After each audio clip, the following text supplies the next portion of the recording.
반갑습니다. 네. 오늘은 제가 등장하는 타이밍이 평소와는 다르죠. 네, 부족한 제가 하나님의 은혜로 제가 이 자리에 서게 되었습니다. 이 자리를 또 허락하여 주신 하나님께 감사와 찬송을 드리며 이 시간 함께 주님의 말씀을 나누길 원합니다.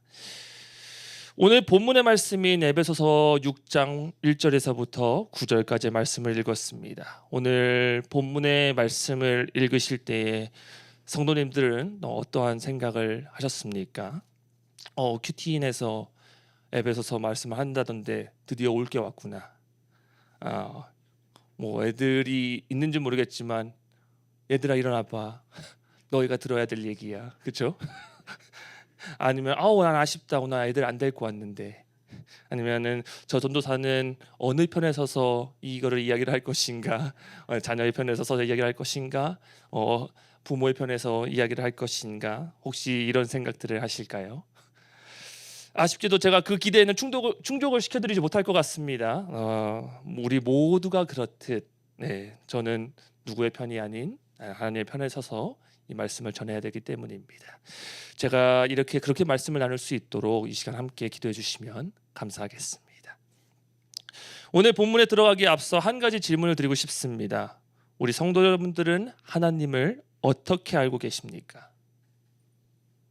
성경에 많은 표현으로 우리 하나님을 부르죠.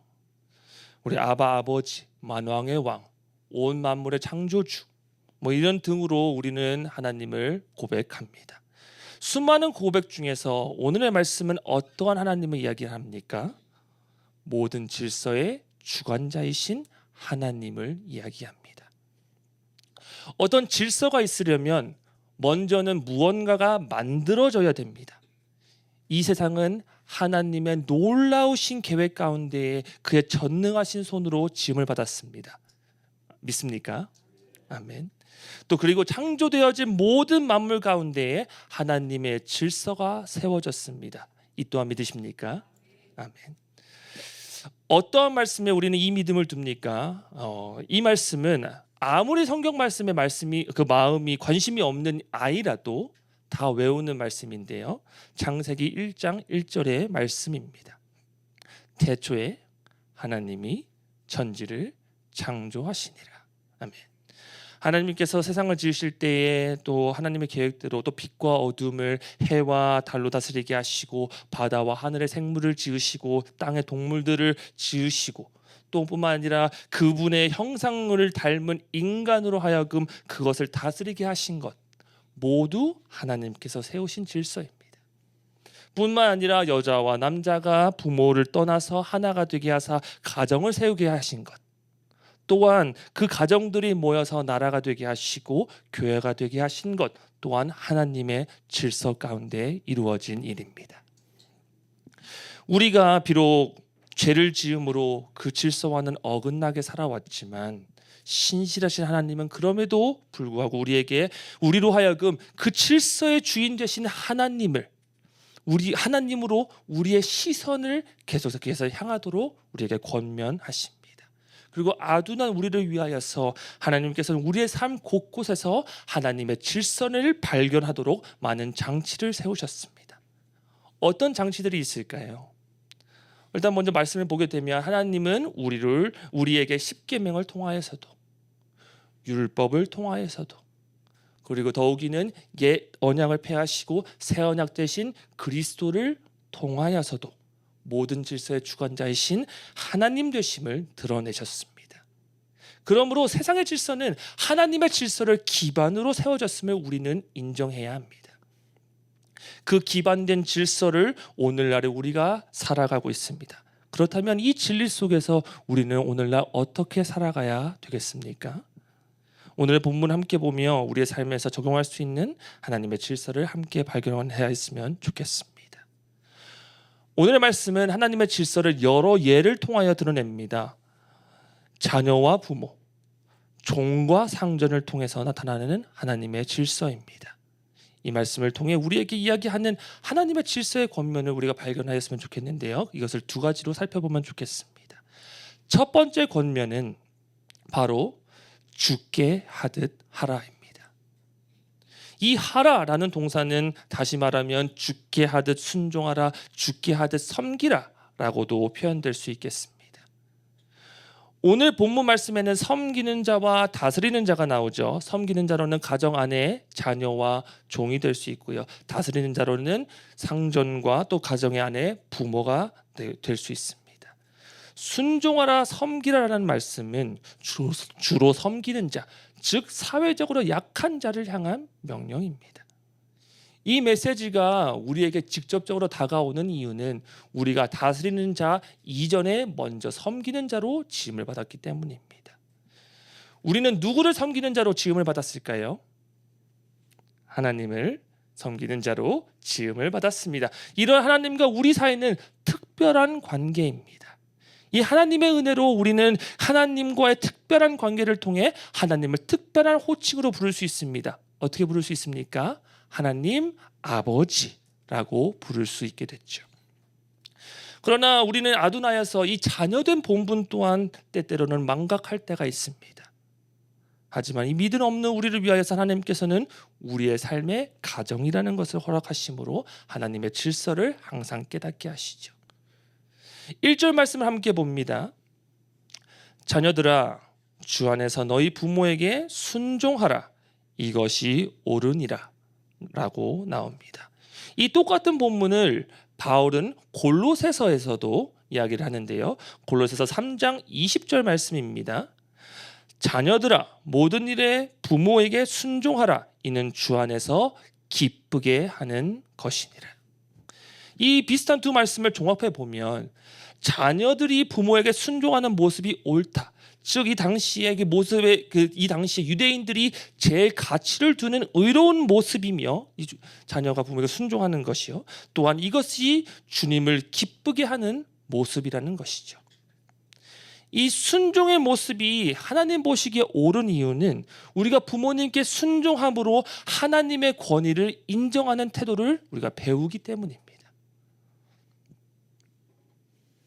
만약 하나님께서 가까이에 있게 하시고 그의 권위를 주시며 가르치게 하신 부모의 말씀을 우리가 따르지 않는다면 과연 우리는 눈에 보이지도 않는 하나님을 어떻게 믿고 순종할 수 있겠습니까?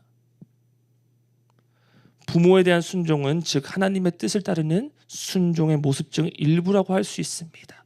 그런데 2절에서는 순종을 넘어서는 내 아버지와 어머니를 공경하라 라고 나와 있습니다. 순종과 공경의 차이가 무엇입니까? 혹시 아십니까? 순종은 외적인 행동입니다. 순종은 때때로 이해가 되지 않더라도 나의 생각을 제어하고 행동에 옮길 수 있습니다. 그래서 때때로 그러한 순종에는 진심이 담겨 있지 않을 때가 있지요. 그런데 공경은 더 깊은 차원입니다. 부모를 공경한다는 것, 즉 부모가 원하는 바가 무엇인지 그 마음을 헤아리는 것, 그리고 그 마음을 헤아린 바를 행동에 옮기는 것을 공경이라고 이야기합니다.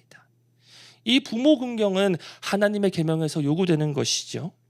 2절입니다. 내 아버지와 어머니를 공경하라 이것이 약속 있는 첫 계명이니. 하나님께서 모세에게 10계명을 주셨을 때에 두 돌판에 나누어서 계명을 새기신 것을 아시죠? 첫 번째 돌판에는 10계명 중 첫 번째부터 네 번째 계명인 하나님과의 우리와의 관계에 대한 계명을 적어 주셨다면 다른 두 번째 돌판에는 다섯째부터 열 번째 그 계명인데요. 하나님께서 만드신 인간들 사이에서 지켜야 할 계명을 적어 주셨습니다. 그 두 번째 돌판에 기록된 계명들 중에서 첫 번째로 적을 만큼 중요한 계명이 바로 내 부모를 공경하라입니다. 그리고 이 명령에 순종할 때에 하나님께서는 우리가 받게 될 약속이 있다고 알려주십니다. 약속이 있는 첫 계명이다. 어떤 약속이죠? 이는 내가 잘되고 땅에서 장수하리라. 어떤 땅입니까? 물론 우리가 살고 있는 현재의 땅도 포함이 되겠지만 미래 하나님과 함께 할 땅, 그 하나님과 영원히 지낼 영원한 생명이 약속된 그 땅에서 우리가 장수할 것이라는 것이죠. 즉 하나님의 계명을 지키는 것이 우리의 삶에 있어서 구원과 축복의 결과를 가져온다는 이야기입니다. 같은 의미로 섬기는 자로서 또 다른 예인 종도 마찬가지입니다. 이들이 할 수 있는 온전한 순종과 공경은 5절과 6절에서 나오듯 눈가림으로 섬기지 않고 그리스도께 하듯 섬기는 모습입니다. 이 모습은 두려워하고 떨며 성실한 마음이 없이는 불가능한 것이죠. 두렵고 떨림하면 생각난 이 두 단어를 한 단어로 추격한다면 어떤 단어가 생각나십니까? 경외입니다. 경외. 경외란 무엇입니까?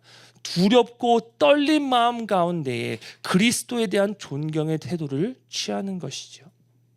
마찬가지로 하나님은 이들이 섬기는 주인에게도 그 존경과 겸손 그리고 진실한 태도를 가지라라고 바울을 통하여서 말씀하는 것입니다. 이곳에는 좀 장사하시는 분들도 혹시 계시는가 모르겠지만 장사하는 분들의 고민이 무엇입니까? 어디 믿고 맡길 사람이 없나? 어디 충성되고 성실한 사람이 없나? 그 고민을 때때로 하고 계시지 않으십니까? 그런데 그러다가 이러한 사람을 찾았을 때에 그 주인에게 참으로 복이 되는 것이죠. 우리가 진정 하나님을 사랑한다면, 우리가 진정 하나님의 질서를 인정한다면 이러한 모습을 하나님에게나 사람에게나 충성된 종이라 일컬음을 받아야 하지 않을까요? 하나님의 뜻을 행하며 허락하신 주인을 섬기라. 이 말씀을 준행할 때에 하나님께서는 우리의 모습을 기뻐 받으실 것입니다. 이 첫 번째 포인트, 이 두 것을 정리를 하자면 주님께 하듯 부모님의 말씀에 순종하고 주님께 하든 성실함으로 권위자를 섬길 때에 다스리는 자들이 어떠하던 간에 그 성실히 섬기는 자들의 모습은 주님의 말씀에 그리고 하나님의 세우신 질서에 순종하는 모습이 된다는 것입니다. 그리고 하나님은 그 모습을 기뻐하시며 이들에게 복을 주실 것이라는 사실을 우리는 기억해야 할 것입니다.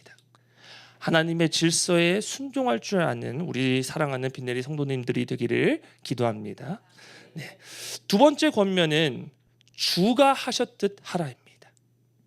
이것을 다시 말하면 주가 하셨듯 가르치라, 주가 하셨듯 보이라 라는 말입니다.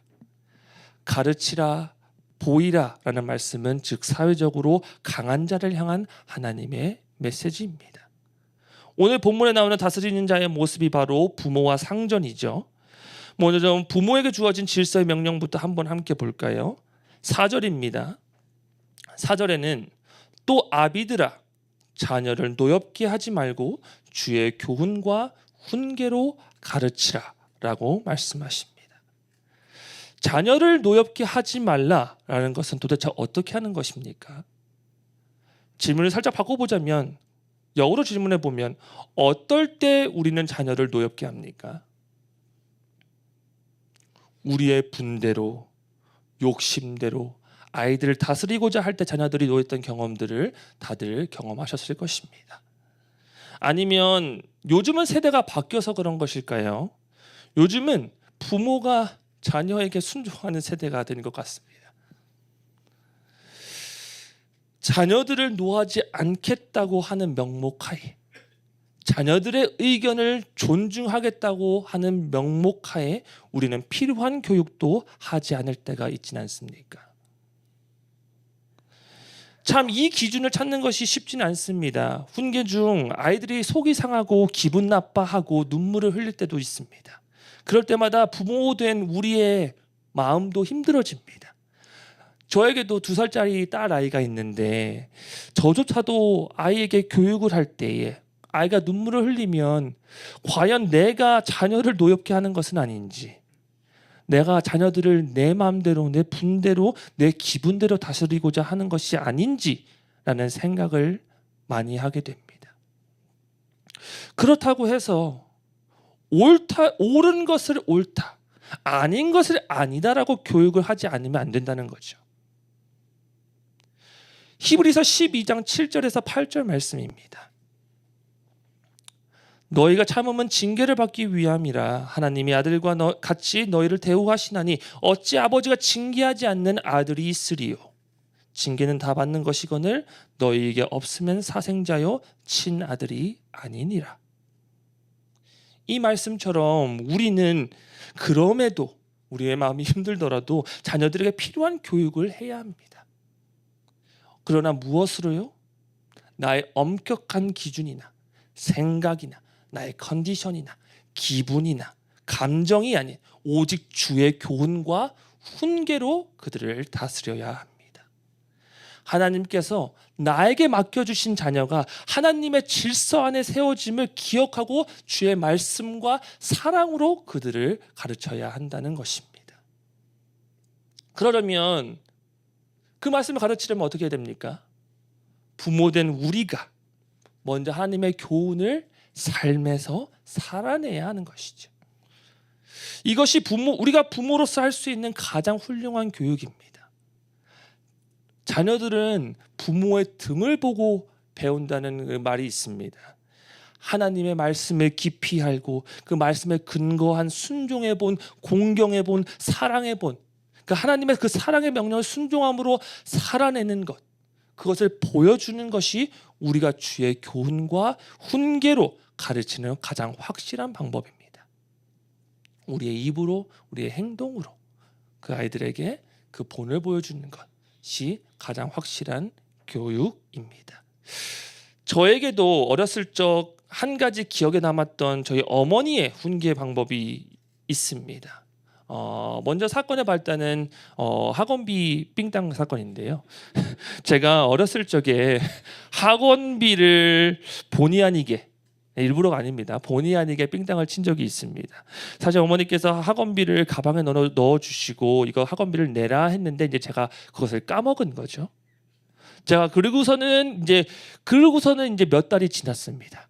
그러다가 이제 제 가방을 뒤적거렸는데 봉투가 발견이 되는 거죠. 처음 발견했을 때 너무 좋았습니다. 네. 웬 꽁돈인가 했죠. 근데 그랬는데 처음 발견했는데 근데 이내 이 돈이 어떠한 돈인지 깨달았습니다. 하지만 그 돈을 제가 어머니께 돌려드리지 않았죠. 제 생각에는 제가 살면서 제가 원하는 것을 가지고 많이 누리지 못했다라고 생각하기 때문에 그 돈으로 나의 그런 부족한 좀 궁핍했던 그 마음을 좀 채우고자 했던 것 같습니다. 그러다가 저희 어머니의 가방 점검이 있었죠. 그래서 이제 가방 점검을 하는데 이제 그 돈 뭉치가 나왔습니다. 그리고 돈이 한 10,000원 얼마 정도 제가 썼던 것 같아요. 그때 이제 어머니가 발견하고 저는 그때 크게 혼날 줄 알았는데 놀랐던 것은 저희 어머니의 반응이었습니다. 어머니는 아무 말도 하지 않으시고 그날 저녁에 그냥 조용히 저를 데리고 교회에 가셨습니다. 그리고 저를 소예배당 앞에 놓여져 있는 작은 벤치에 놓여져 있는 벤치에 앉히시고 그다음에 홀로 예배당에 들어가서는 10분이고 20분이고 30분이고 1시간이고 이제 기도를 하셨습니다. 하도 나오지 않아서 처음에는 이게 무슨 일인가 좀 어안이 벙벙했죠. 예전에는 진짜 뭐 속된 말로 뒤지게 혼나야 되는데 네, 그렇게 하지도 않았을 뿐더러 제가 그냥 교회에 와서 도대체 뭘 하나 멀뚱멀뚱 있다가 나오지 않는 어머니를 찾으러 들어갔는데 그 은은한 불빛 밑에서 기도하고 계시는 그 어머니의 그 등을 보면서 내가 하나님 앞에서 잘못을 했구나. 다시는 내가 이러한 죄를 짓지 말아야겠구나라는 다짐하는 계기를 제가 가졌던 것 같습니다. 저는 어머니께서 보여주셨던 이 모습이 저를 주님의 방법으로 훈계하신 방법이라고 생각합니다. 어머니께서 아무 말도 안 하셨지만 그 기도의 모습을 통하여서 제가 하나님께 범죄함을 깨달았기 때문입니다. 이것이 부모로서 돌보는 자로서의 책임이지 않을까 싶습니다. 이 책은 단순한 책임이 아닌 하나님의 자녀를 하나님의 뜻으로 돌보겠다는 막중한 책임입니다. 이를 위해서 바울의 시대에서는 집안의 머리로 절대적 권위를 가졌던 아버지가 그 교육을 책임을 졌었고요. 오늘의 날에는 그 누구나 그 교육을 담당을 해야 되겠죠. 성경적 가치관으로 교육하고 사랑과 인내로 자녀를 바른 길로 인도하는 책임은 부모에게 있습니다. 만약 이 자녀들에게 주의 교훈이 새겨지지 않는다면 우리 자녀들은 어떠한 세상적 지식을 습득하던 간에 가장 귀한 하나님의 지혜를 놓치게 되는 것입니다. 그리고 하나님의 지혜를 놓치는 자들은 하나님의 허락하신 땅에서 장수할 수 없다는 사실도 우리는 기억해야 합니다. 한 절뿐이지만 이 구절에 나오는 상전도 마찬가지입니다. 너희도 똑같이 그들을 섬기듯 하며 위협을 그치라 라고 나옵니다. 상전은 그들이 가진 권위로 종에게 위협을 가하고 업신여기는 것이 아니라 존중으로 종을 대하라라고 말씀하시는 것이죠. 결국 이 말씀의 근거는 이들을 대할 때 하늘에 계신 상전인 하나님을 언제나 인식하라라는 뜻입니다. 외모, 즉 겉모습, 그 안에는 위치도, 사회적 위치도 포함이 되겠죠. 각자의 위치로 남을 판단하지 말아야 합니다. 왜죠? 그 자리 또한 허락하신 분이 바로 모든 질서의 주관자이신 하나님이시기 때문입니다. 말씀을 정리합니다. 수많은 인생을 살아오셨겠지만 우리가 깨닫게 되는 것은 우리가 원하든 원하지 않든 결국 우리는 섬기고 다스리는 그 질서 안에 살아가게 된다는 것입니다. 그리고 하나님께서는 그 완전한 섭리 가운데 누구는 섬기는 자로 또 누구는 다스리는 자로 부르셨습니다. 또한 지금은 섬기는 자이지만 언젠가는 다스리는 자가 될 수 있고 지금은 다스리는 자이지만 섬기는 자가 될 수도 있겠습니다. 이 또한 오직 하나님만 아시죠. 중요한 것은 우리가 어느 자리에 있던 간에 이 모든 질서의 주관자는 하나님임을 잊지 말아야 한다는 사실입니다. 그리고 그 하나님의 부르심에 우리는 순종과 겸손함과 성실함으로 반응해야 합니다. 섬기는 자로서는 충성하고 순종하며 다스리는 자로서는 주님을 누구보다 더 알며 주의 교훈으로 양육하고 사랑의 본이 되는 그러한 우리가 되어야 합니다. 하나님의 주권을 인정하며 그의 질서 안에 거할 때에 하나님은 그가 맺으신 그 약속과 같이 우리로 하여금 그 주님이 계신 그 땅에서 우리를 영원히 살게 하실 것입니다. 하나님의 주권과 약속을 신뢰하며 오늘 하루를 살아가는 우리 모든 빛내리 성도들이 되기를 축복하며 기도합니다.